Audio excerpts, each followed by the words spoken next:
Welcome to the Cashflow Project Podcast. Are you looking to better your financial situation by increasing your cash flow? Too busy to hunt for real estate deals or don't know where to start? Then you're in the right spot. Join us as we dive in and talk about investing for cash flow using multifamily real estate.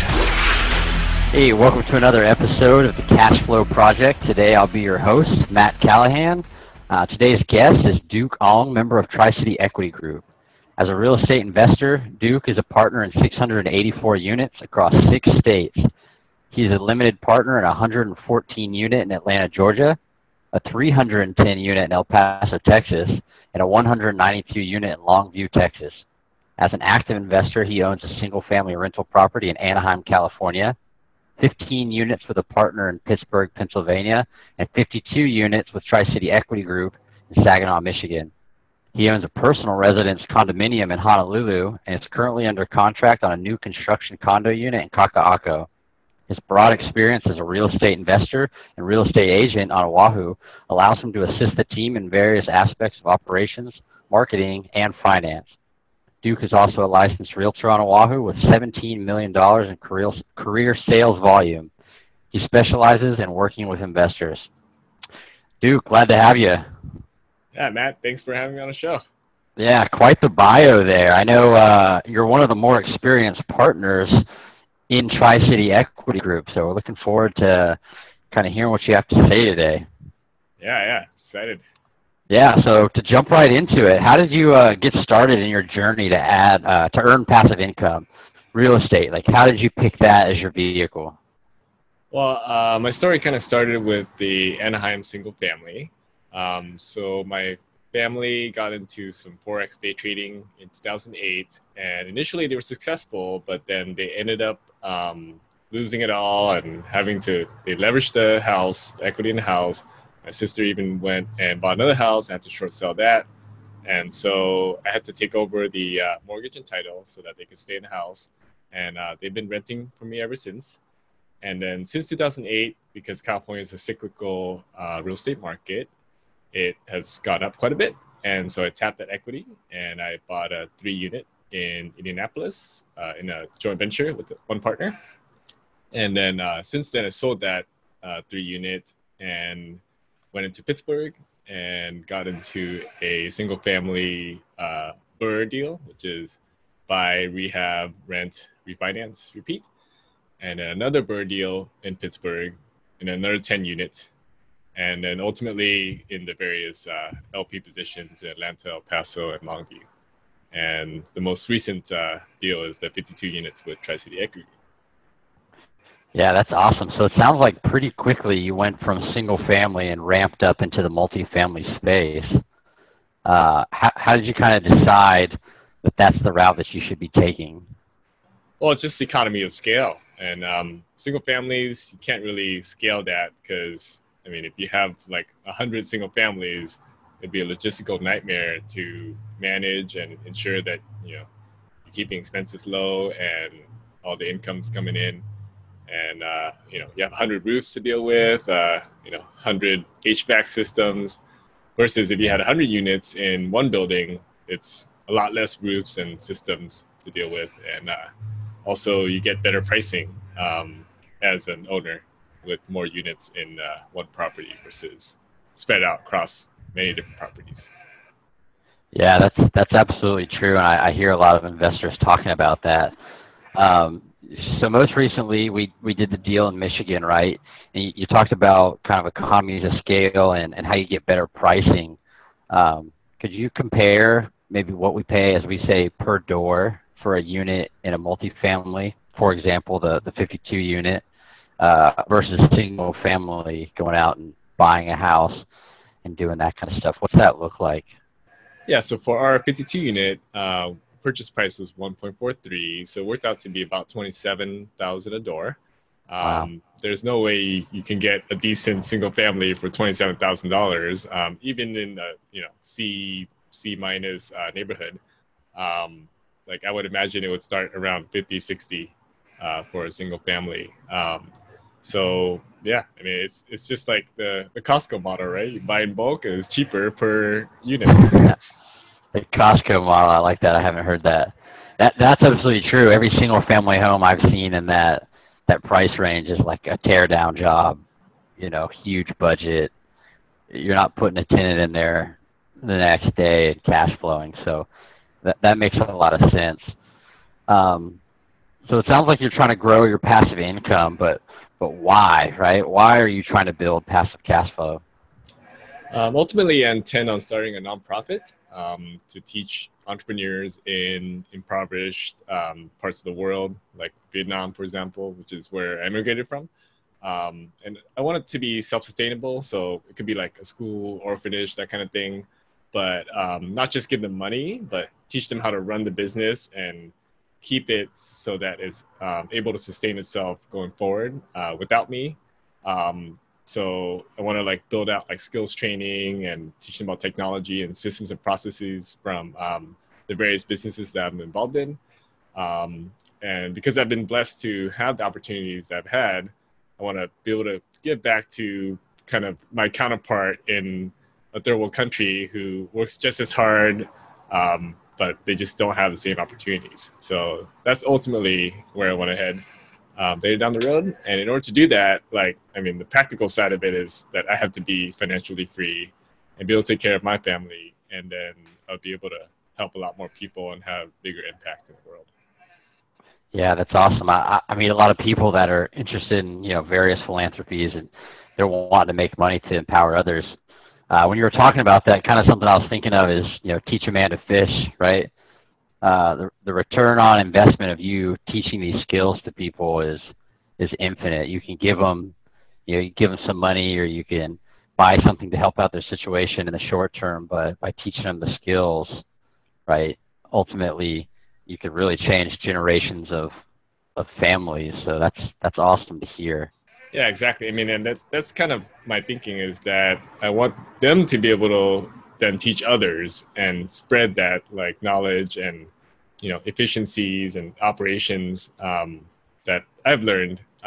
So that's how I want to ripple through the world, is not just having like financial resources, but to be able to utilize that wisely. Yeah, absolutely. We call that a force multiplier. Yep. Awesome. So you kind of made that jump from single family to multifamily pretty quickly. How did you know what actions to take? I know it's similar, right? You're buying one property, you're buying a bunch of properties under one roof, but some of the skills you need are a little bit different. How did you know what you needed to do to take that asset and position it to cash flow to be a good investment? Through a lot of education, informal education, through books and podcasts and audiobooks and meetup groups. I've listened to almost all the BP podcasts, like from the beginning. So Wow. I'm always consuming real estate education and business education. I don't even have a TV at home. Like, I rarely ever consume any entertainment because part of it to me is I feel like it's an opportunity cost to your time. So like every moment that I have, I want to optimize that and learn as much as possible, especially from people that I want to model, such as like other successful multifamily investors and syndicators. So I'm always trying to be around them and learn as much as I can from people who've already done it. Yeah, absolutely. I mean, I think that there's really not a better way to do that. So in the terms of cash flow, if you're comfortable disclosing, what are your cash flow goals, either short-term, long-term? I mean, we talked about the philanthropies, which is awesome. Have you attached a number to what that looks like for you to start implementing some of these things? I think my shorter-term goal would be $10K a month, just because Hawaii is a pretty expensive place to live. But Absolutely. let's say longer term would be $30K a month. I feel like with that, I'd be able to do a lot more on the philanthropy side, because my lifestyle wouldn't really inflate to match that, just because I try to live pretty frugal and not like spend extravagantly. In fact, I mean, I still drive a crappy Honda Fit. So yeah, I don't intend on buying any fancy cars or anything like that. So mainly it's just to be able to fuel my philanthropy and nonprofit side eventually. Yeah, and that's awesome. I think sometimes we might get frowned upon for wanting to make a ton of money, but I think it was Grant Cardone that said it's almost selfish to not want to get rich. Now, obviously, take that with a grain of salt because you're wanting to get extremely wealthy so that you can give back. There are other people that don't share that opinion, but if you kind of have the heart in the right place, it's almost selfish to not get wealthy because the truth is things cost money, and the more you have, the more you can do for other people. So that's kind of just an opinion that I have. I don't know if you share that, but Yeah, no, I mean, Grant Cardone says success is your duty, right? yeah. So, I mean, I totally believe that because, I mean, money is an amplifier. Like, if you have a certain intention, then it's just going to amplify that intention, right? So if you're like materialistic, then you can buy more fancy materialistic things. But that's kind of not why I'm doing it. So yeah, it doesn't sound like it. That's awesome. Do you care to share where you're at currently in achieving either of those goals? I think I'm probably at around 3K approximately, like once kind of all the distributions and investments stabilize.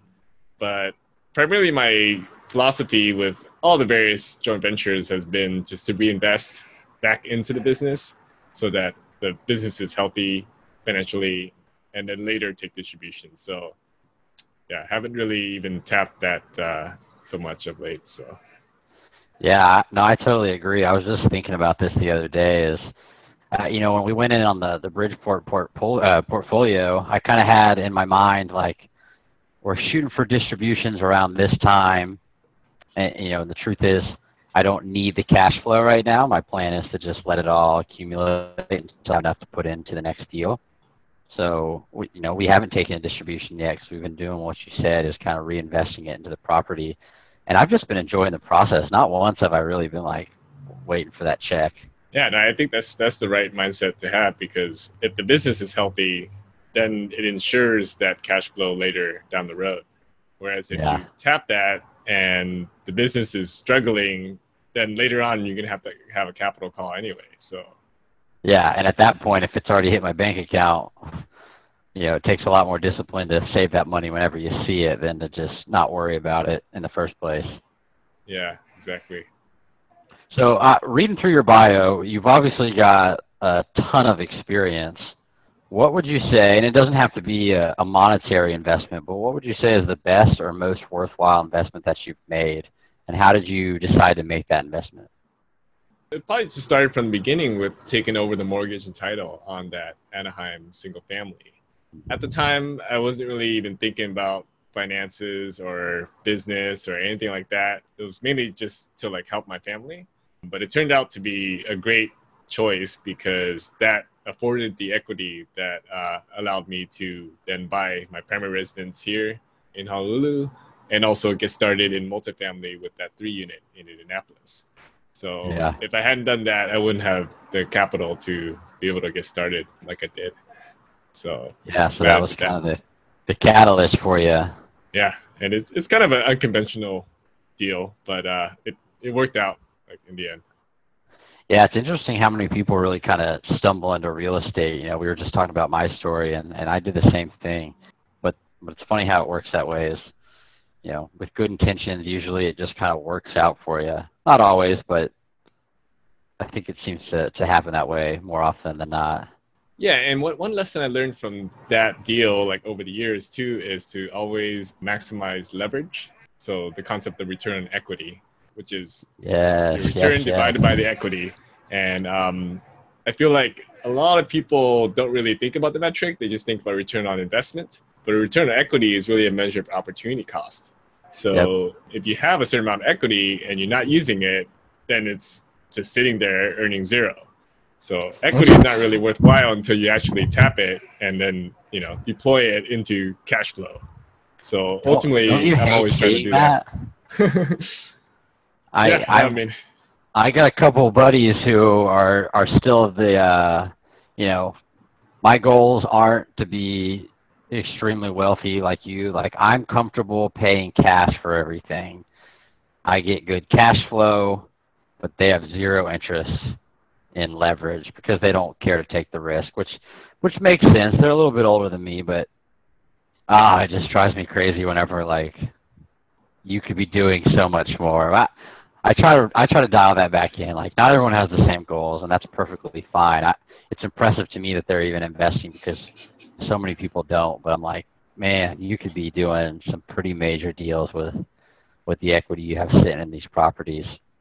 Yeah, and well, actually, I think like people's perception of risk may not be entirely correct, because if you have like say a paid off property, you may think that it's less risky because you don't have a mortgage, but then actually you're taking 100% of the risk because you're the only owner.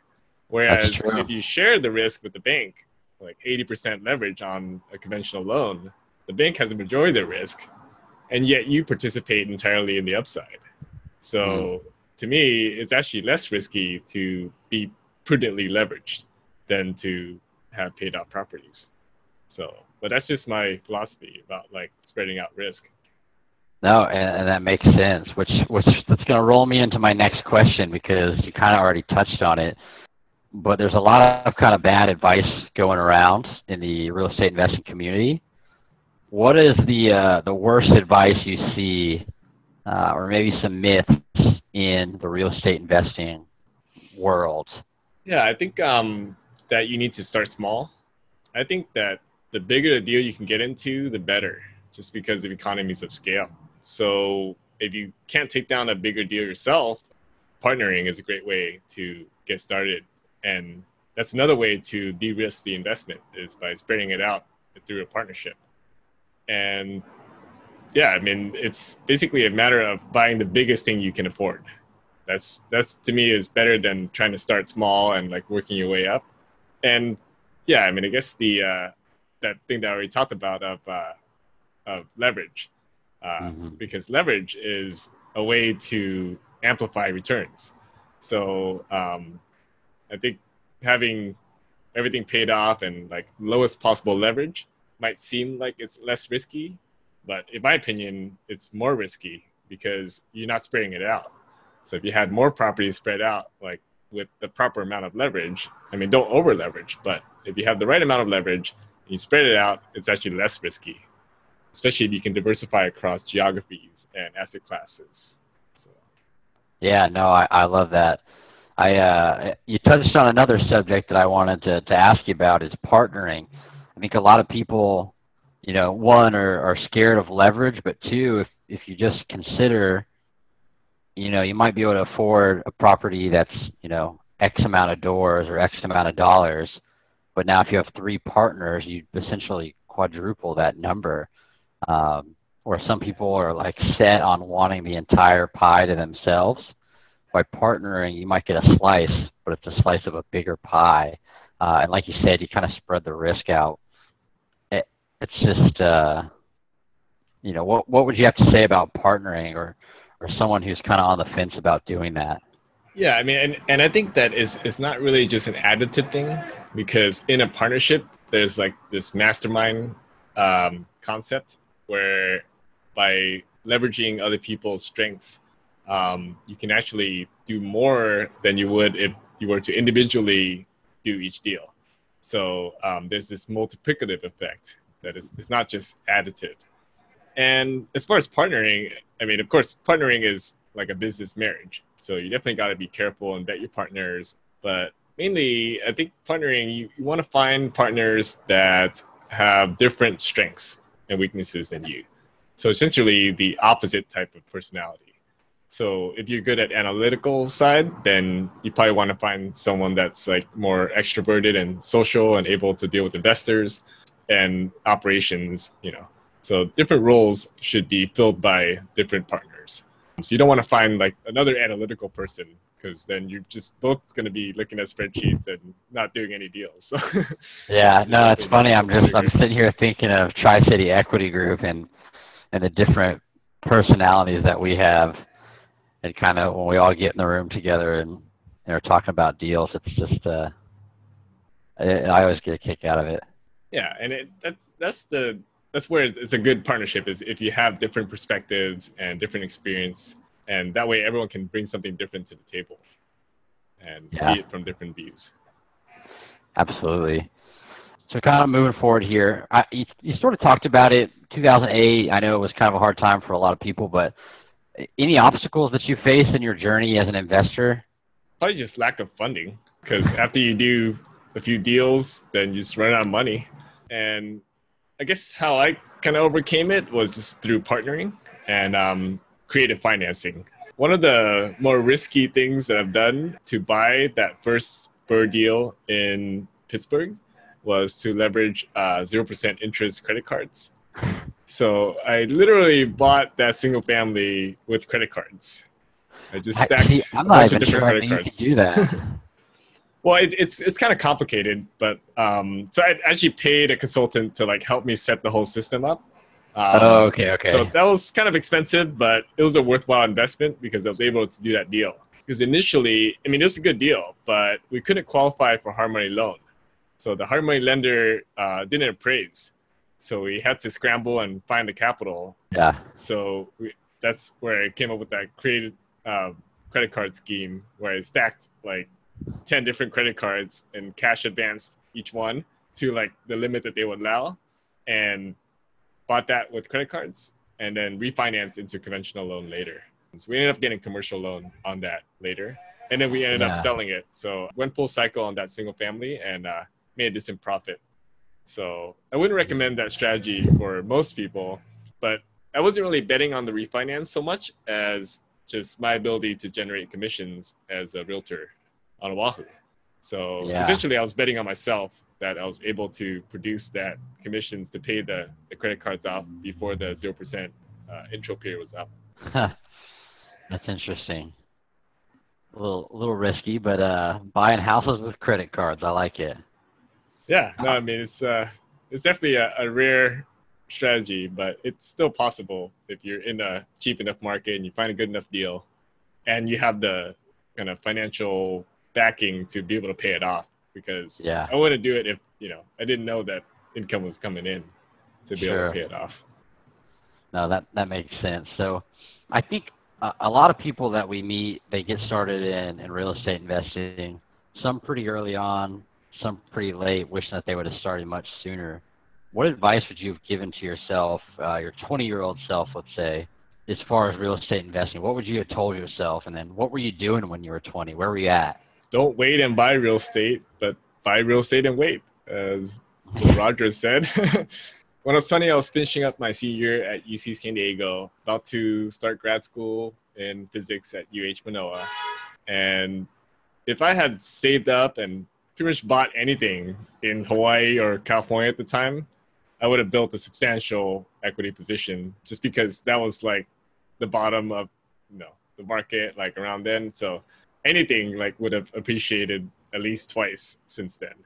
So I kind of regret that I didn't get it started earlier, but can't really go back in time. Man, and I've met some people who have purchased homes here on Oahu around that time, and like, you paid what for that house? And it's for sale for how much? Oh, it kills me. Yeah. I don't really know if there's ever a way to, I don't think there's ever really a way to know. I mean, you can kind of guess, but that's tough. Yeah.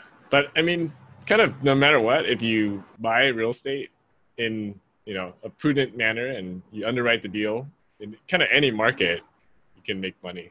So it just depends on the strategy. Yeah, we're not really getting more land, right? It's a finite resource. So we talked about obstacles, but any major failures that you had that maybe set you up for success later, or a favorite failure of yours? So this one it's kind of monetarily not so much a failure, but I felt like there were some things I could have done better. That 3-unit in Indianapolis. So it made great cash flow, like about 38% cash on cash annually. But like one of the problems were we were being taken advantage by our property manager.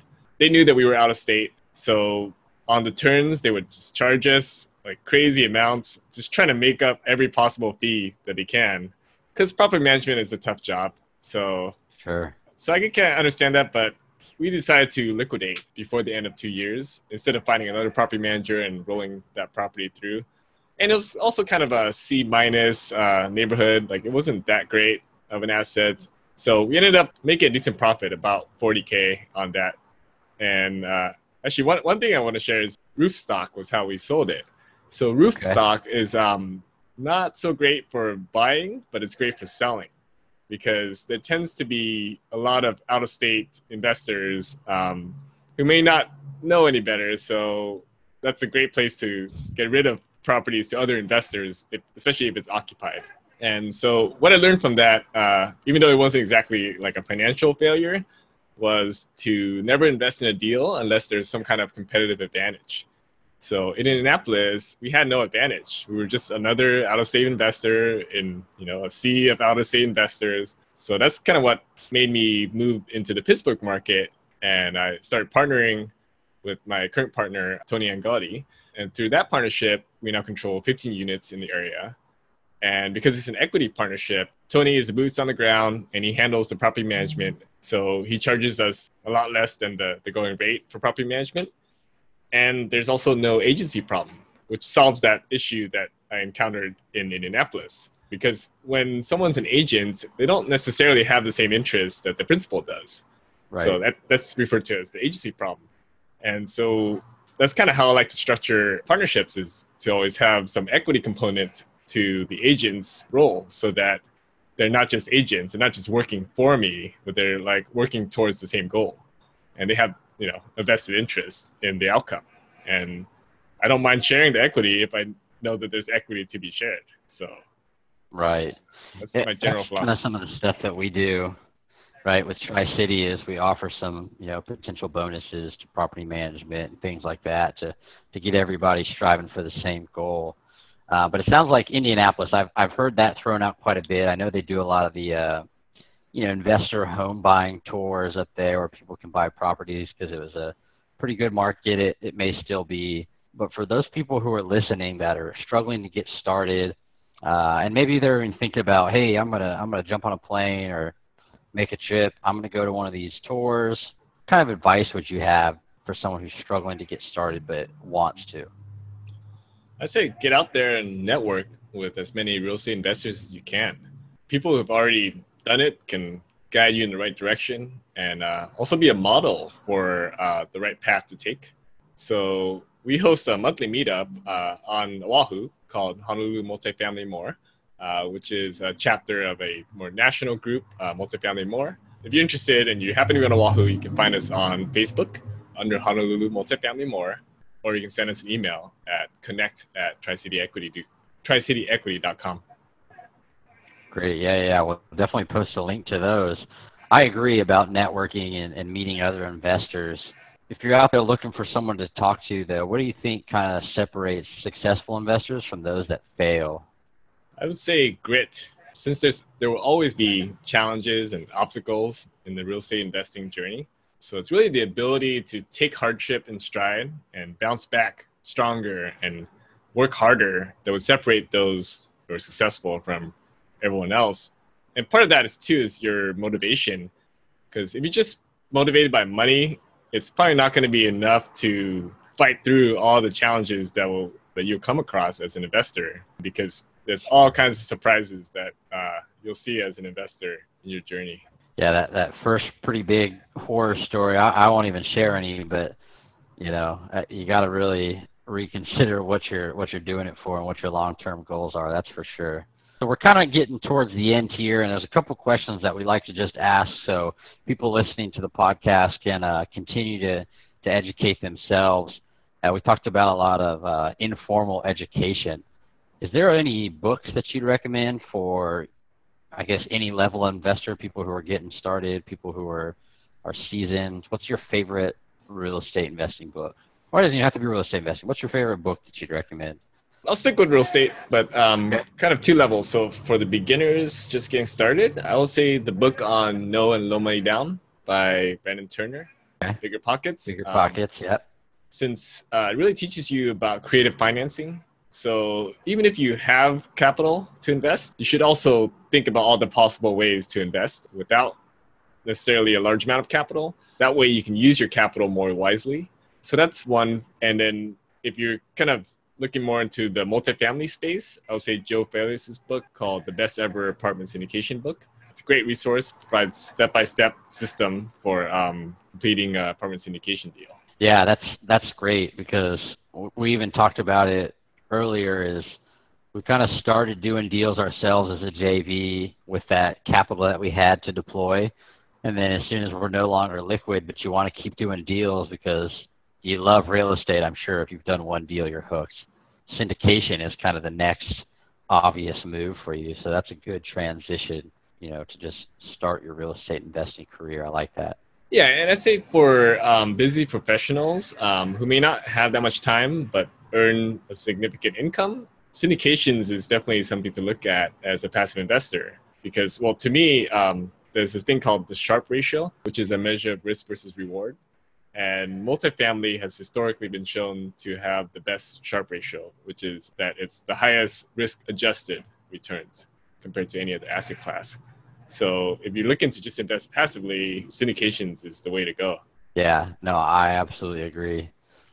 I'm trying to think of when I was at Northwestern Mutual, we used to look at this kind of annual chart that showed different securities and how everything in the market was performing, index funds, gold, and I believe real estate was usually always pretty high at the top.